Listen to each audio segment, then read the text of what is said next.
Part 6 today we're talking about the other type of flexural analysis. This is the T-section. What is it, or a T-beam analysis? What exactly is a T-beam? Is when we consider that part of the slab will be working with me in compression alongside with the compression of the beam itself, then that part will form a T-shaped compression zone. Let's remember how the compression zone looked like before. Before we used to do this. We used to completely ignore these slabs and say that my compression zone is within the beam. And then my tension zone is over here. Now in this case, we will start thinking what and how much of strength can that slab or that part of the slab contribute to the strength of the beam. And in this case, we call it a T-beam analysis or a T-section analysis. So again, what is a T-section or a T-beam? Is when I consider that part of the slab is contributing to the strength of the beam, which is true because there's always a slab connected to the beam at the compression side. At the tension side, that's a different story. At the tension side, the tension, if the tension is in the slab side, then the compression comes here. This will never be a T section because the tension becomes here. This is T, this is C. So this is always an R beam. But over here, it could be a T beam and it also could be an R beam. How do I know? We will know in the coming few slides. Now, this is the introduction. A part of the slab will act with the upper part of the beam to resist longitudinal compression. The resulting beam cross-section is T-shaped rather than rectangular because the part of the slab that contributes will make that shape of a T. The slab forms the beam flange while the part of the beam projecting below the slab we will call it a web. So there are two parts within that T shape. That part here is the flange. This part here is the web. So this here, the web or the stem, that part here is the flange. That's how we're going to call it. Okay? So when we're referring to something, the actual way we split it and the method we're using in this chapter is actually like this. So that part will be the web, and then the red part over here and over here will be the flange. Now the first question that comes is how much of the slab do I consider? Like how far do I go this way and this way within the slab to take it and contribute with me to the strength? So the code in section 6.3.2, they call the T-beam geometry, it tells you exactly how much of your B effective should be. So how much is that B or B effective? We're going to call it now B. So now, from now on, in the T-beam analysis, it is not, the B is not this. This is called B web. Okay? But the one up here will be either B or we sometimes call it B effective. It's the effective width of the slab that contributes with me. How do I calculate this? It will be the minimum of three things. If you read the code, it tells you for if you have the each side or if you have one side. The difference between the each side and one side is one of them is a T and one of them is an L. So that means this is the last beam in this slab. This is last beam in slab. That one here is a middle beam.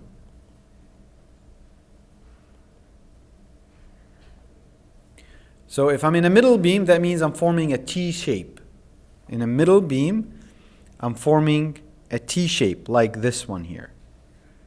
In a side beam, which is the last beam in the slab, I'm forming an L shape. Now what's the difference? Going back here to the table, it tells you here, as it reads, it tells you that it is, or the BF shall include the beam web, which is BW, plus an effective overhanging flange from this table. So whatever the numbers are on this table will be added to the B web. That's why when I summarized it here on the side, you will see that there's a B web plus any of those numbers. Okay? And for you to understand more about the SW, what's the SW? SW is the clear span of a slab between the edge of the beam to the next edge of the beam. So this is SW1, SW2, and so forth. If they're all the same, then it's just SW. Okay? And then what is H? H is the height of the slab itself. H here is not the height of the beam. It's the height of the slab. In the next few slides, we will call it also HF. H flange. So both of them are the same. And then the last one is ln divided by 8. So I have 8h, which is 8 times the slab thickness in addition to this. Or I have B web plus half or half and half. In addition to the third requirement is B web plus 1/8 of the span length. What is the span length? It's the span of this beam. And the span of this beam is actually going in the out of plane direction. The span of this beam is you have to look at the plan view and see how far this beam goes from one support to another. Ln is the clear span. And then the same thing applies here. Instead of the 8, we have a 6 for the T shape. Instead of both of them, because we have only one side, it would be one side. And then the third one, instead of ln over 8, it's ln over 12. So there's a little bit more of contribution into this. Now getting into the strength analysis of the T-beam, the neutral axis of the beam. Now, if the neutral axis of the beam is the one that will determine for me whether or not it's T section or R section. How do I know this? I will be comparing the location of that neutral axis to the end of the flange. Look at the flange here. If my flange ends over here, now if the neutral axis goes above, then it is an R section. If the neutral axis goes below, then it is a T section. Going above, it's a rectangle. So it's an R beam analysis. Going below, it is a T. I start doing all the steps for the T beam analysis. Now, it's either going to be in the flange or in the web, depending upon the proportions of the cross-section, the amount of tensile shear, and the strength of the materials. If the calculated depth of NA is less than or equal to the flange, the beam can be analyzed as a rectangular section, like this case, and the effective width, the B that I use, will be the big B. So it is an R section analysis, R beam analysis, but the B I use in my calculations is the big B. Remember, because everything we use the B for were for the compression. Down here, we don't consider that concrete is working with us. Okay, so the B that I use will be the B effective, the big B.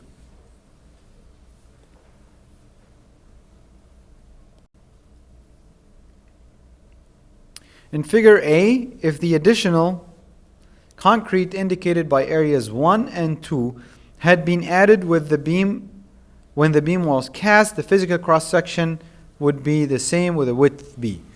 In other words, I'm saying that if this was the beam,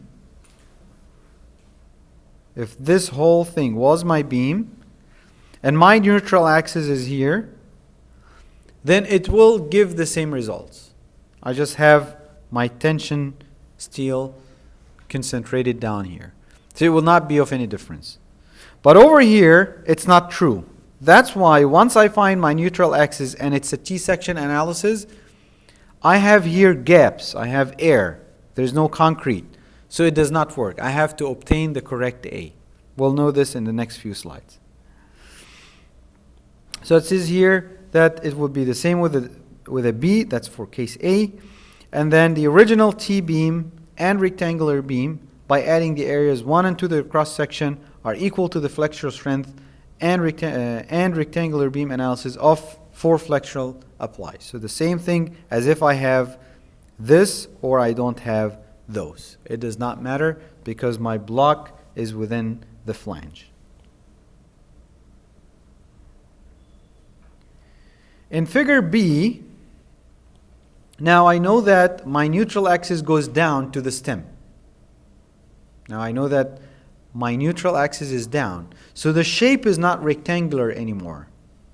The shape looks like a weird shape, and we will know how to analyze this. Methods must be developed to account for T-shaped compressive zone. I have to come up with an idea to be able to put together the analysis for that T-shaped. How do I analyze this? I start thinking. Now my compression goes up, my tension goes down. The T-beam may be treated as a rectangular beam if the depth of the equivalent stress block is less than or equal to the flange thickness. But in this figure it shows that the T-beam is effective flange B with a B and B web, effective depth 2 steel centroid D, and flange section thickness HF. And once I calculated A and found that A, based on my regular B, that's the big B now, if I found that A is less than the flange thickness, it is rectangular. If greater than the flange thickness, then the T-beam analysis is required. This is going through the procedures. So how I found that my neutral axis is below, I just have to solve for A, which is my basic first step in the analysis anyway. Now I found that A is bigger than the flange thickness. Right away I stop and I say this A is a wrong A. And then I have to treat it as a T-section analysis.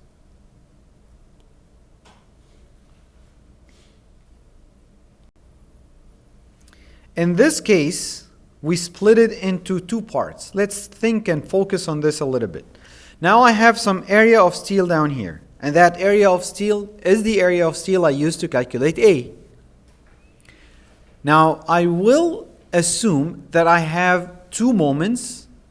One of them comes from the equilibrium between the flange and some steel, and the other one comes from the web and some steel, which means I did take that steel and I split it into two parts of steel. One of them is equivalent to the flange and the other one is equivalent to the web compression. Does that make sense? So what I'm doing now is I'm trying to make my life easier. How can I treat that T-shaped block within my equations? I cannot. But what I know is I can take out the flange and then deal with everything on the web. So that brings it back to being an R section. So this here is like an R section.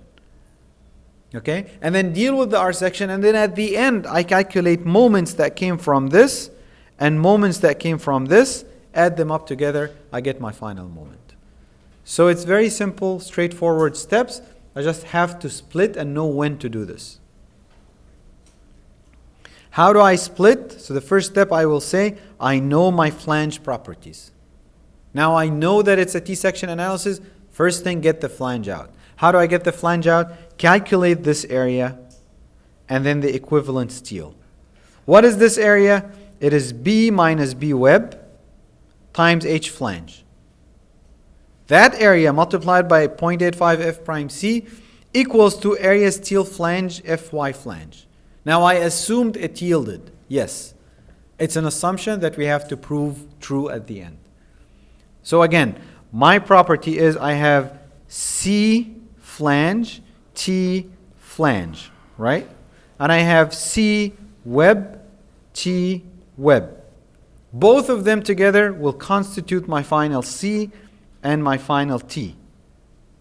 Make sense? What do I know out of this? I know very well the flange, because the flange is well defined. I know B effective, or B, and I know area flange. How do I know area flange? From this equation.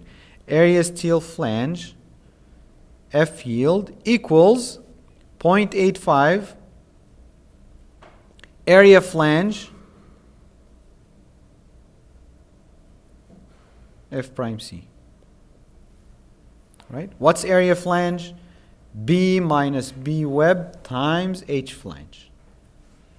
Got it? So all of this is given in this equation. All of these equations will be given to you in the exams. And then the force T is Fs, area steel flange, F yield, equivalent to the opposite force C. Now, when I'm talking about the force T and C here, we're talking flange. Right? And then the lever arm between them. What's the lever arm between them? Which is this distance. Because we end up getting a moment from this. So now I can get my first moment. My first nominal moment will be any of the two forces times the arm. And the arm is d minus h flange over 2. Now I got half of the solution. Not necessarily exactly the half, just the first step. I got the moment from the flange. Next step is to get the moment from the web.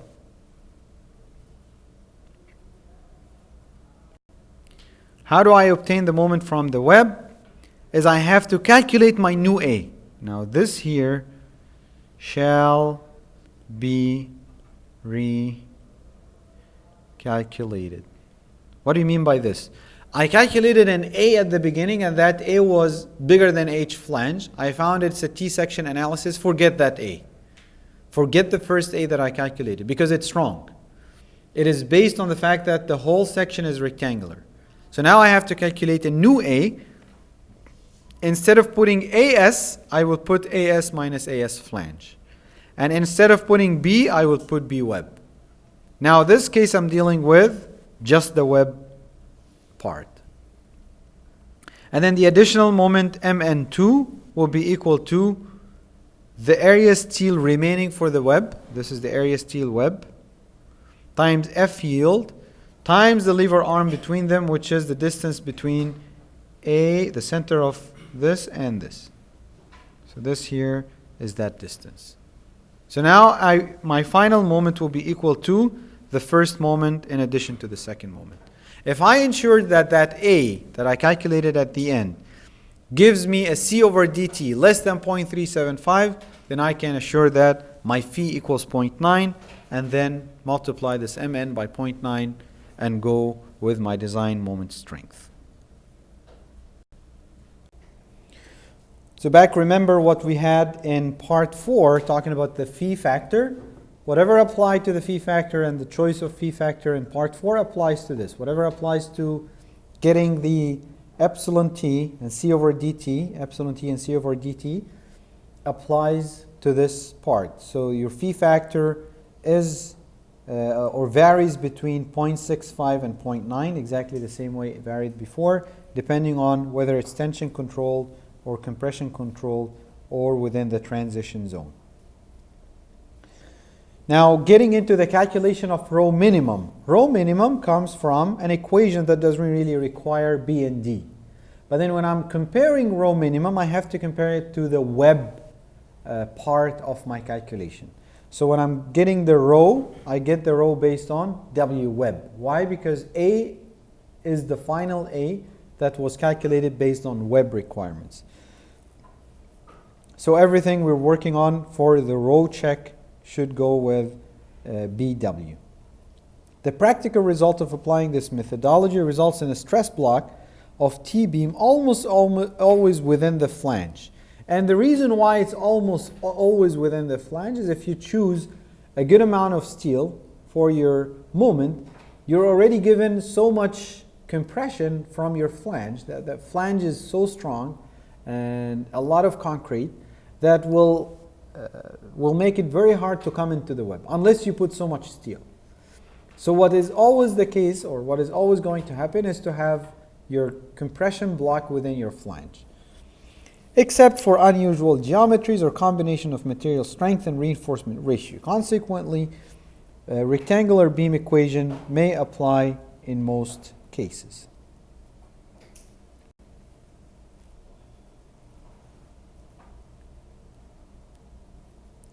Now getting into the analysis steps.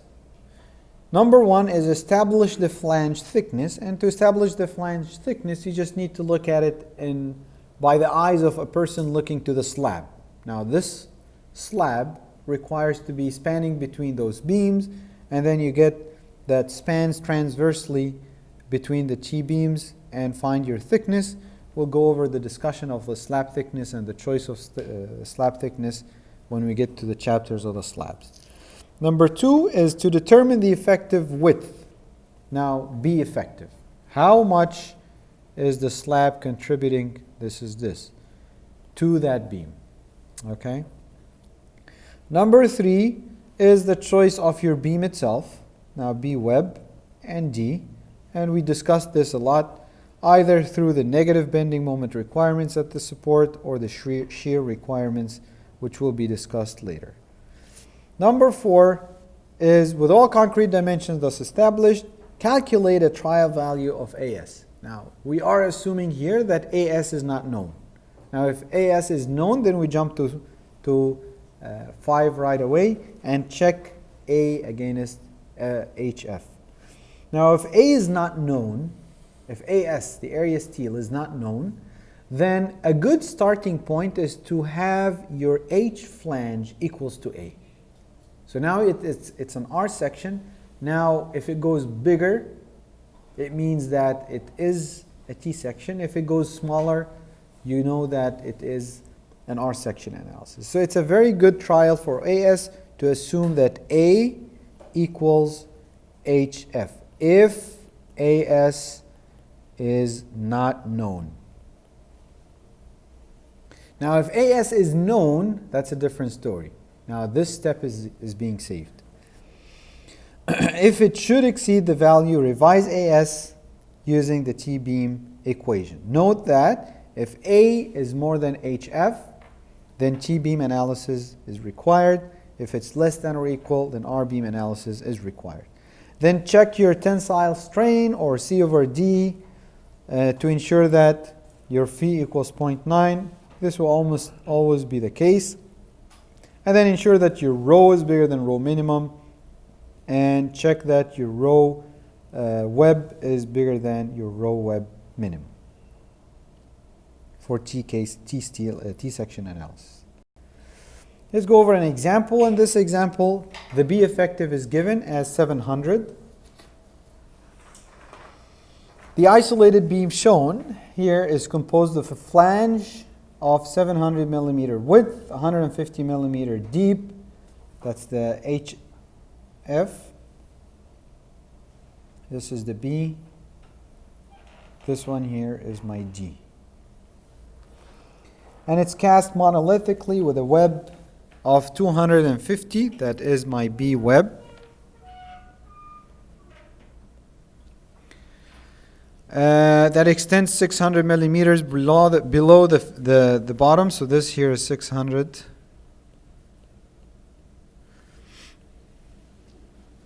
And then to produce a beam of 750 millimeter total depth, tensile consists of 6, number 32.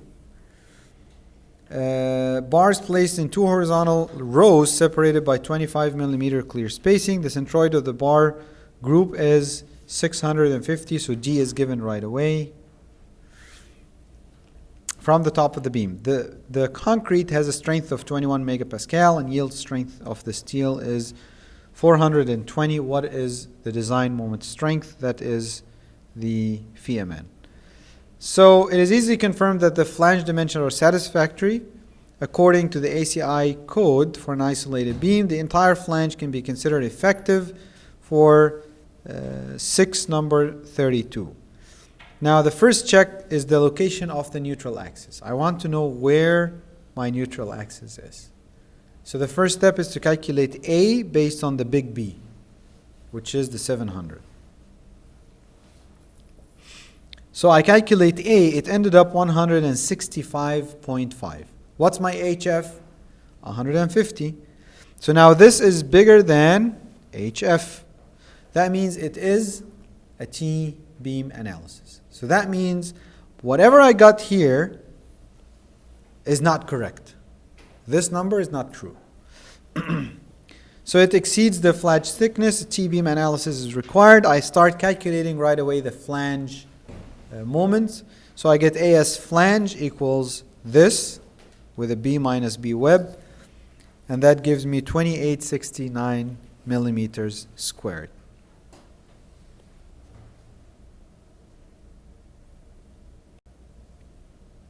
Then I calculate the moment coming from this AS flange. This was AS flange.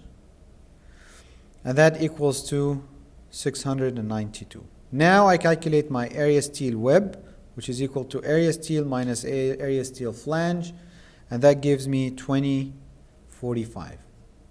Right? I just subtracted what I got for the flange to be part of the web. And then I get the new area, the new A, which ended up being 192. In the new A, I used B web and area web. Now that 192 is definitely bigger than HF and definitely bigger than my old wrong A, which was 165. And then I calculate my second moment, would be from the flange requirements and the lever arm of the flange.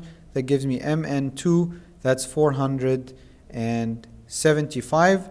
This along with this is my MN. I have to check what is my phi factor going to be. So I calculate my C based on the new A. That gives me 226. Compare it to DT. And now DT goes all the way to the end of the last layer. So that was 685. My C over DT equals 0.33. Less than 0.375, then my phi factor equals 0.9. And then I just multiply 0.9 by the two numbers added together. That gives 1052 kilonewton meter. In the second problem, we're given a problem with a shape of some beams. And with these beams, we have to start calculating B effective, or B.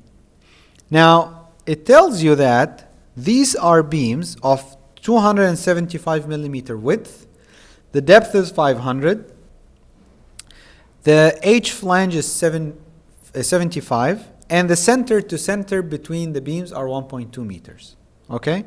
So this here is 1200 millimeters. And it also tells you that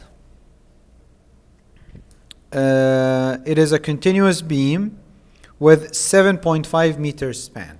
So the span of each of these beams is 7.5 meters. You got it?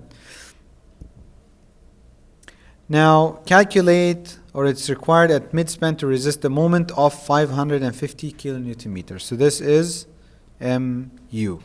Is it safe or not? Or find the area steel. I'm sorry. What is missing here is the area steel.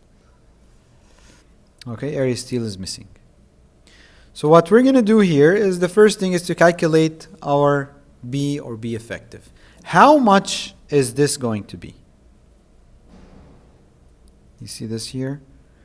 How much is my B effective? I have three values. The first value is B web plus 8H. So B web, which is this, plus 8H, which is this. Simple? That give 875. The second one is B web plus half SW1 and half SW2. What this is exactly saying center line of that slab to center line of that slab. So I'm going from the center line of that slab to the center line of that slab. So that gives me 1200. Simple? So go over the shape and look from the center of that slab to the center of that slab. I cannot exceed this. And then the third one is B web plus 1/8 of LN. Where is LN? I have to look out of plane. So I have to look how much is this guy spanning. I was given in the example as 7.5 meters. Then I use the 7500 divided by 8 in addition to the 275. That gives 1212.5. So the least of them is this. Okay. In the second one, you don't have to do the calculation. It's just simply the center line to center line beam spacing. Okay.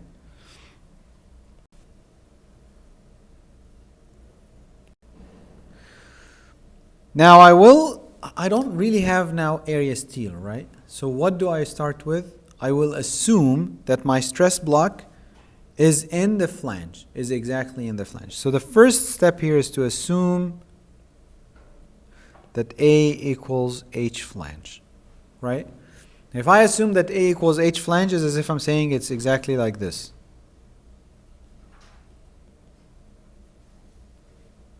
Right? Now everything I work with will be based on this. Then what do? I just get the distance right away to area steel, right? And then from the given moment, find my area steel. So I will say my phi mn equals mu, and then find my area steel. I found my area steel. It's equal to 3147. Think about this. Now, is this true? The answer is no. It is based on the assumption that A equals H flange. It is not true. I'm just basing it on the assumption that A equals H flange. Then I have to calculate A from this number. And then I get what's the new A. So the old A was 75. So I assumed this to be 75 millimeters. And then I got area steel. And then from the area steel, get a new A again. That ended up being 85. So that means my actual A should be bigger than my H flange. Both of them are wrong. The 75 is wrong and the 84 is wrong. Okay? And then what's my next step? Is to say it's a T-beam analysis. I have to restart everything from scratch. So I start T-beam analysis. I get area steel flange that equals to 1912.5. And then I get Mn1 that equals to 334. Now, what's challenging here is I have Mu. And then from that Mu, I will calculate phi Mn2.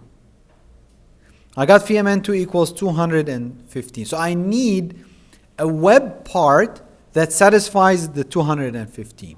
So find area steel web. Now how do I find area steel web? I just say this is area steel web equals to the required moment to resist divided by phi F field times this. Now what is this here? It's missing an A. Think about this. This A, I don't know it. So I have two unknowns. This is unknown and the A is unknown. So what we do as designers is a lot of time we do this methodology, which is conversions. I assume an A, I find the steel, and from the steel I find the A. Now, what I assumed was 120, and then I got area steel. I got a new A equals 110. Close enough, stop.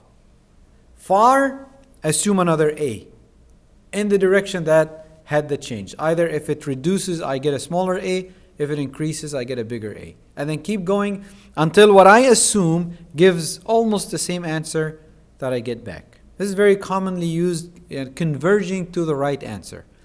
Okay?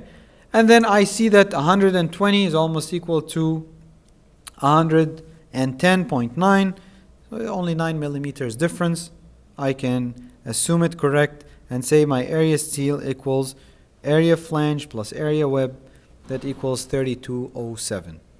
A big question comes all the time is when do I know if they are close or not close? And the answer to this is your judgment. If I see a big difference, you can set up a number, maybe 10 millimeters or more, then not acceptable. Less than 10 millimeters, acceptable. This was less than 10 millimeters, it is considered acceptable. The last slide here says that checking to ensure that my phi equals 0.9. So I get C equals A over beta 1. That gives 130. And then C over dt 0.261. That's less than 0.375. Then your answer is correct for the basis that you had it for.